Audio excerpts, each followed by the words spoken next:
Welcome to Kenton's videos. Enjoy the video. In this video, I will explain how to use synthetic division to factor polynomials. Synthetic division offers a streamlined approach to dividing polynomials by linear factors, making it much faster than long division. This powerful algebraic tool helps us efficiently identify the roots and factors of polynomial expressions. By simplifying complex division problems, synthetic division provides a clear path to breaking down polynomials into their constituent parts, which is essential for solving equations and understanding polynomial behavior. To begin, you'll set up your synthetic division problem. First, write down only the numerical coefficients of your polynomial in descending order of their powers. It's crucial to include a 0 for any missing terms, like an x-squared term, to maintain proper place value. Next, identify the root of your linear divisor, which is k if your divisor is in the form x minus k.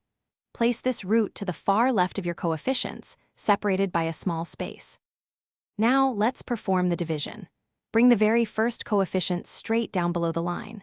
Then, multiply this number by the root you placed on the left. Write that product directly under the next coefficient. Add the two numbers in that column together. Repeat this multiplication and addition process for each subsequent column until you reach the end. The final number you get on the far right will be your remainder, indicating if your divisor is a perfect factor. Finally, interpret your results to factor the polynomial. The numbers below the line, excluding the last one, which is your remainder, are the coefficients of your quotient polynomial. Remember, the degree of this new polynomial will be exactly one less than the original polynomial's degree. If your remainder is 0, congratulations.